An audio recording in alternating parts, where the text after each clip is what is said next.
Amin. Muti, gimana kabarnya Muti? Alhamdulillah baik Ibu. Cepri, kabarnya bagaimana Cep? Itu tahunnya baik-baik saja. Alhamdulillah, puji Tuhan, kita semua dalam keadaan sehat dan baik, bisa bertemu kembali di pelajaran PPKN. Ya, terima kasih. Ya, baik. Sebelum kita memulai aktivitas belajar kita, Ibu persilakan kepada salah satu di antara kalian untuk membawakan kita dalam doa supaya pembelajaran kita dimudahkan dan dilancarkan. Dipersilakan.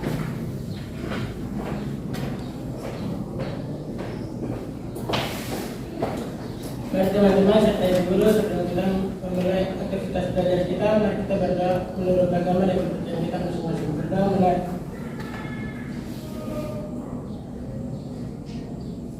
Amin. Berdoa selesai. Baik, terima kasih Christian sudah memimpin kita dalam doa. Selanjutnya untuk penanaman rasa nasionalisme kalian akan Ibu persilakan salah seorang memimpin kita dalam membawakan sebuah lagu nasional, wajib nasional. Ibu persilakan.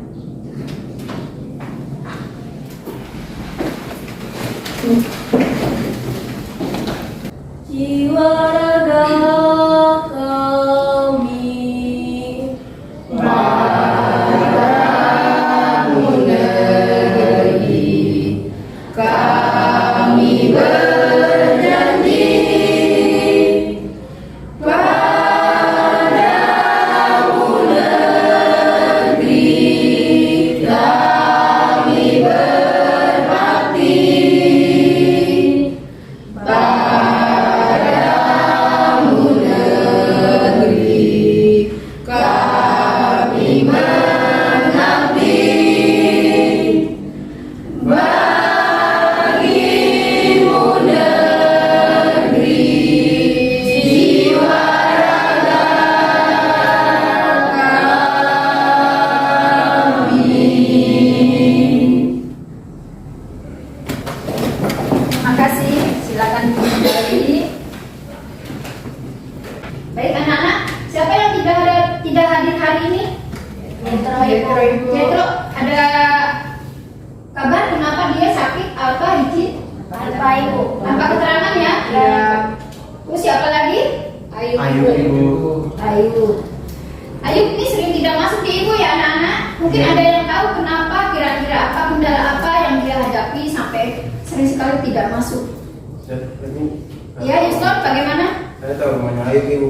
Oh iya, Yuston baik. Kalau gitu nanti Ibu minta tolong Yuston, mungkin cek ke rumahnya, tanya orang tuanya atau mungkin saudaranya ya.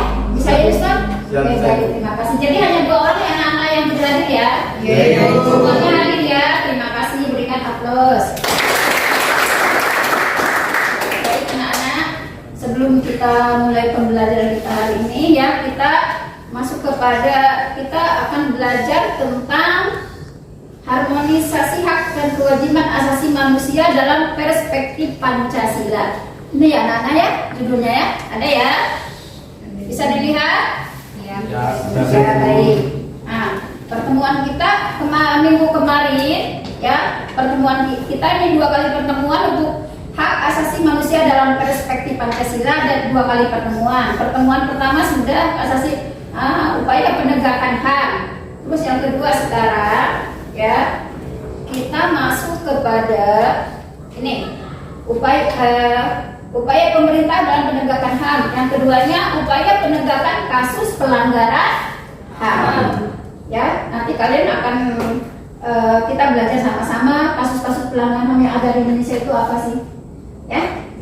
Nanti kalian bisa sebutkan kasusnya apa, terus cara penyelesaiannya seperti apa. Bisa? Bisa. Ibu. Nah, sebelum ke situ akan Ibu beri kesempatan kepada kalian untuk literasi membaca ya.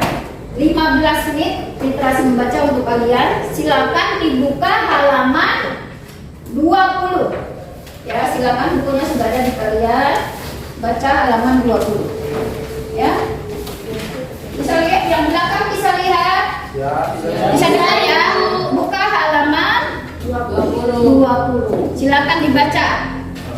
Literasi membaca, biar kalian juga terbiasa dengan membaca. Karena dengan kita banyak membaca akan akan membuat kalian lebih banyak pengetahuan, wawasan, ya. Sangat penting membaca itu buat kalian. Ya, silakan. Baca serius ya. Dibaca, dipahami, dimengerti. Kalau tidak paham, tidak mengerti, bisa ditanyakan ke Ibu.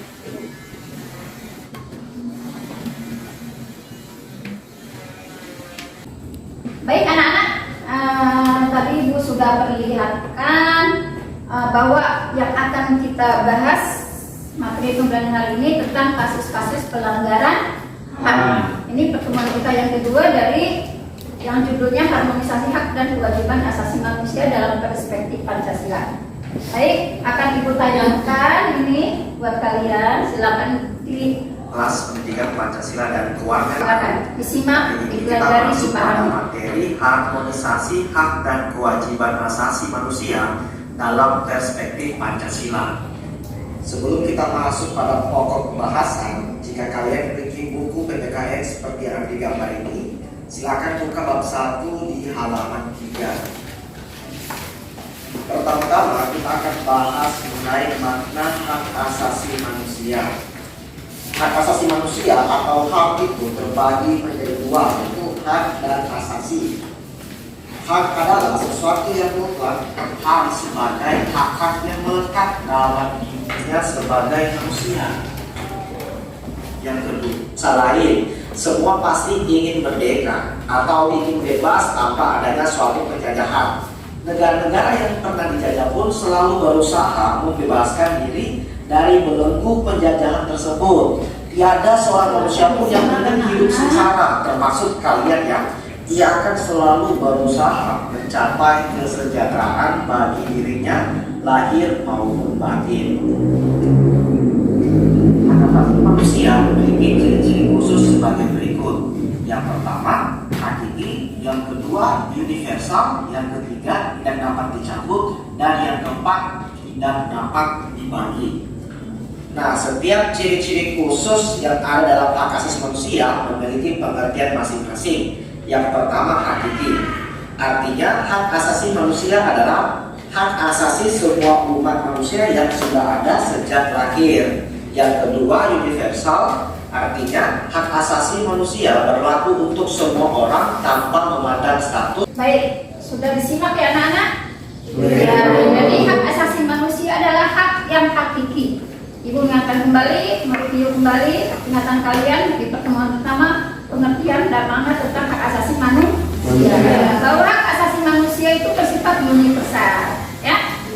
Ya, baik. Akan Ibu kita masuk ke materi inti, ya. Kasus-kasus pelanggaran hak asasi manusia. Kalau kita berbicara kasus, nah ini dia, ya. Ada videonya. Pada tentang kesempatan kali ini kami akan membahas materi PKN ya. kelas 11 kasus pelanggaran hak asasi manusia. Ini materi kita ya nanti ya. Silakan. Silakan dilihat. Ini pelajaran kita hari ini.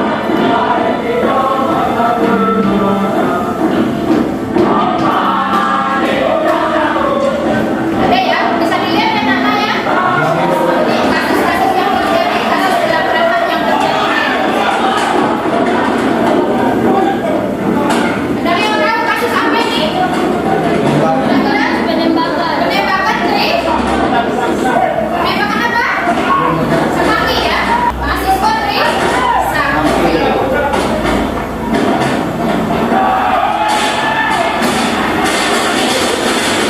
Kasus apa tadi yang Nana aku bilang?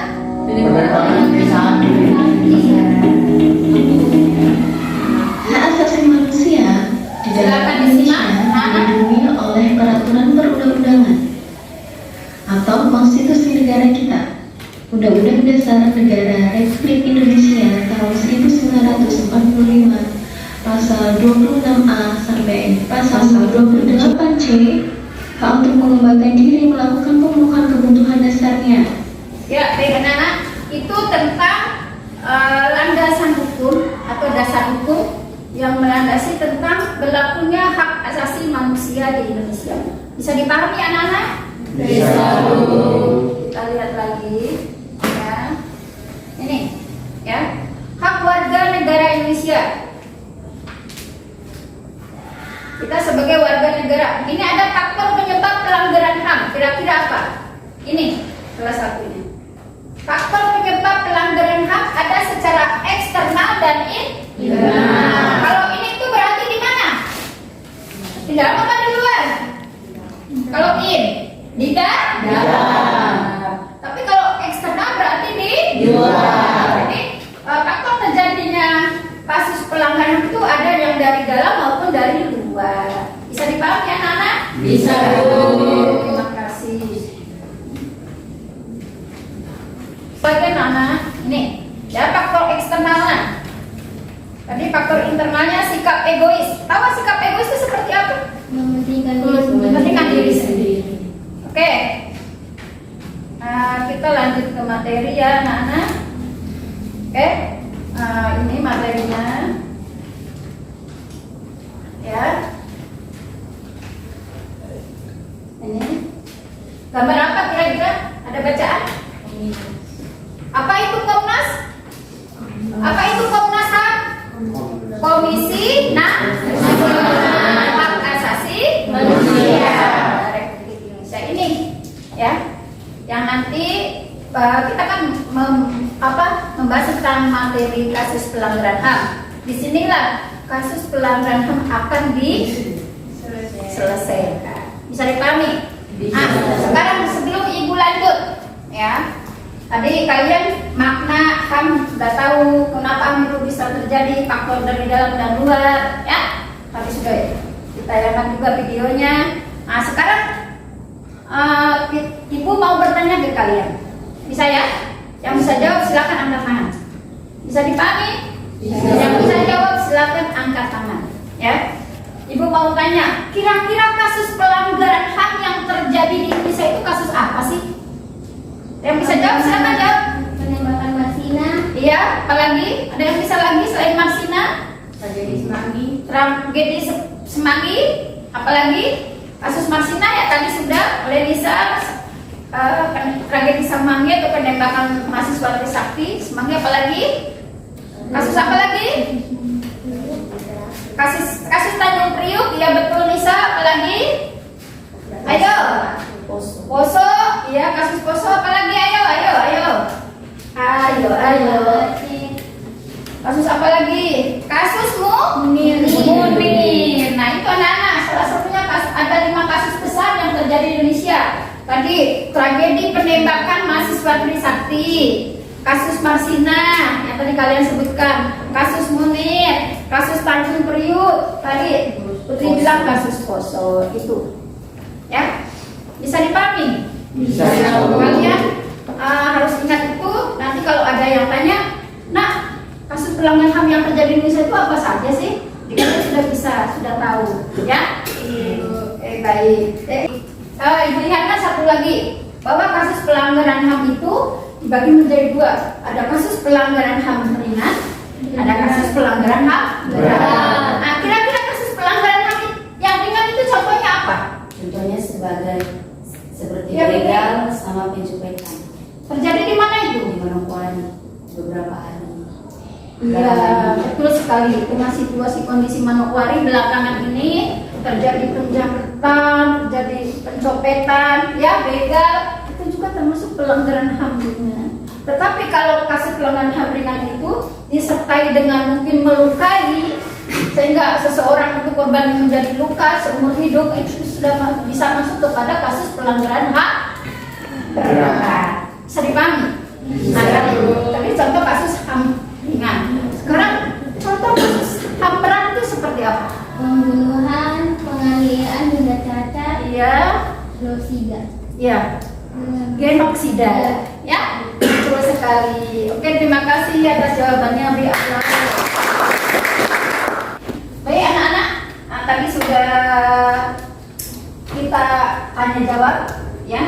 Nah, sekarang kalian, Ibu kembalikan kepada kalian siapa yang mau bertanya, yang belum paham atau belum begitu mengerti tentang pembelajaran kita hari ini tentang kasus-kasus pelanggaran HAM. Yang mau bertanya, Ibu, silakan. Saya mau bertanya. Ya, silakan Muti. Kalau ada kasus pelanggaran HAM itu apa sih yang dilakukan? Baik, tadi pertanyaan Muti, apabila terjadi kasus pelanggaran HAM, kira-kira cara penyelesaiannya mungkin yang Muti? Ya, cara penyelesaiannya seperti apa? Baik, ada yang tahu mungkin sebelum Ibu menjawabnya? Ada yang tahu? Diselesaikan di mana kasus pelanggaran HAM? Di pengadilan. Di pengadilan? Pengadilan apa? Negara. Pengadilan HAM, bukan pengadilan negara ya anak-anak ya. Jadi kasus pelanggaran HAM ada Komnas HAM, ada Komisi Nasional HAM, dan ada di situ untuk menyelesaikan kasus tersebut di Pengadilan Hak Asasi Manusia. Jadi beda, bukan di pengadilan negeri, ya. Jadi di Pengadilan Hak HAM atau Pengadilan Hak Asasi Manusia khusus untuk menyelesaikan kasus-kasus pelanggaran HAM. Bisa dipahami anak-anak? Bisa. Oke, baik. Ya, tadi tanya jawab sudah, Ibu sudah sampaikan materi, Ibu juga sudah tayangkan video, ya.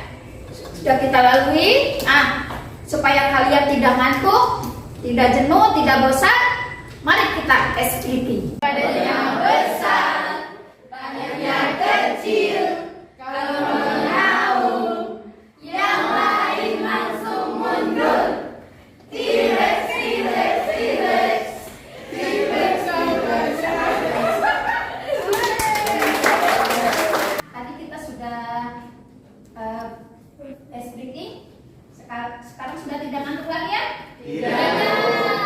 Sekarang kita boleh lebih serius lagi. Nah, ini ada penugasan buat kalian. Silakan dikerjakan sekarang juga. Ibu kasih waktu. Langsung dikumpul. Yang sudah selesai langsung kumpul. Bahwa Ibu langsung kasih penilaian buat kalian. Nilai yang istimewa. Silakan dikerjakan. Ini tugasnya ya. Silakan dikerjakan. Siap. Baik. Anak-anak yang sudah selesai silakan bawa ke depan. Biar Ibu kasih nilai. Yang 10 berarti nilainya juga lebih baik. Nilainya istimewa. Silakan. Ayo. Silakan duduk. Ya. Ya. Gigi jangan sebel gigi. Oke. Cukup. Berarti ada 5 siswa yang paling tercepat. Berikan aplaus. Menilai dulu ya. Ya, Bu.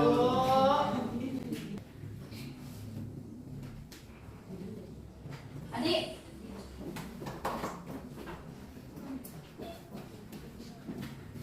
Oke. Ya.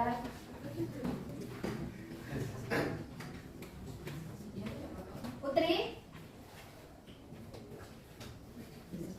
Ini dia yang tercepat, ya.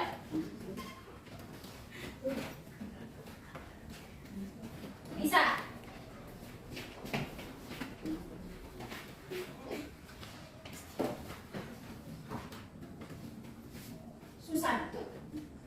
Susana.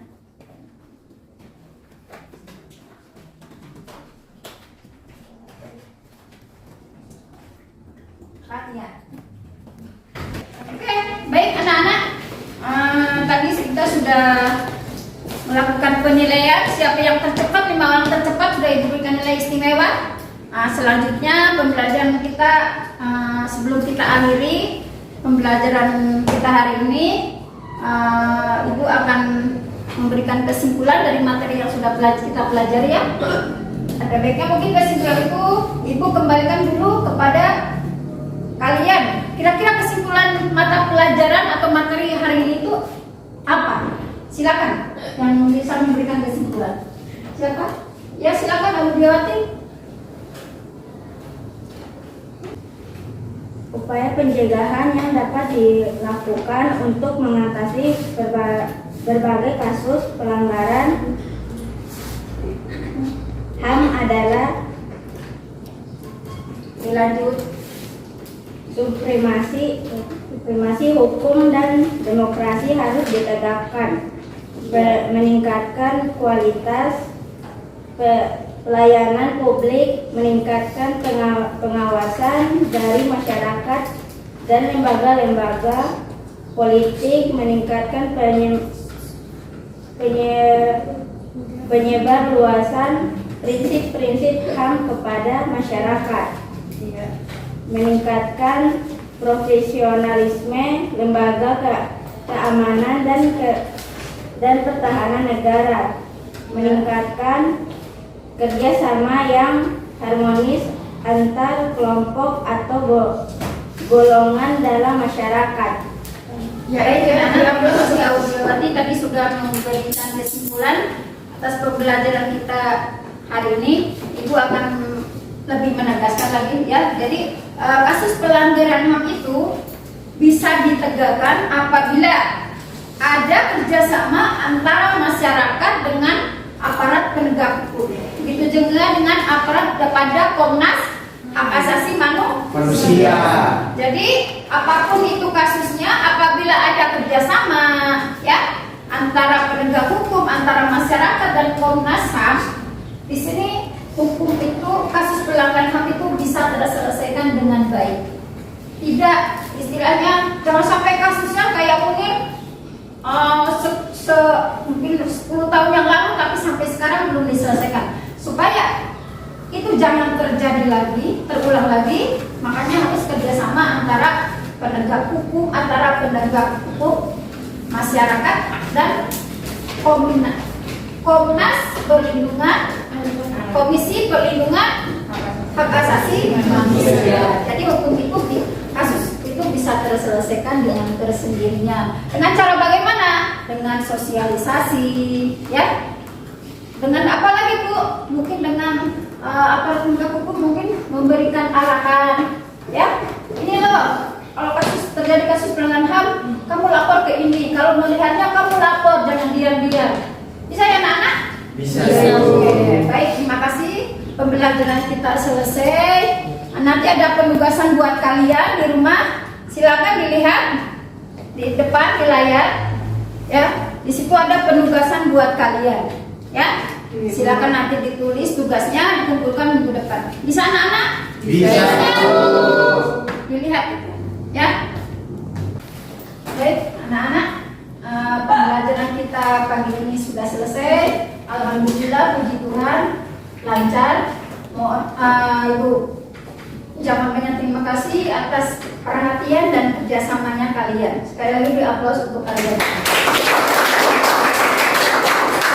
Jadi sebelum kita mengakhiri pertemuan kita hari ini, tolong bukunya dikumpulkan, ya, karena ini nanti dipakai untuk pertemuan berikutnya. Silakan dikumpul bukunya. Ya, teko.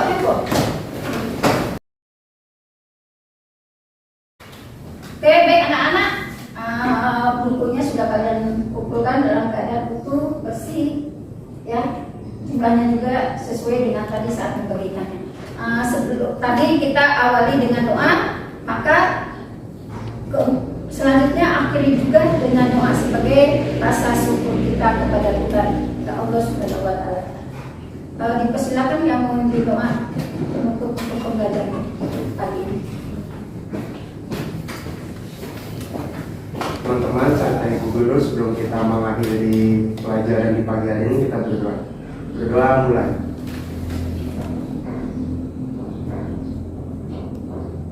Amin. Berdoa terus selesai.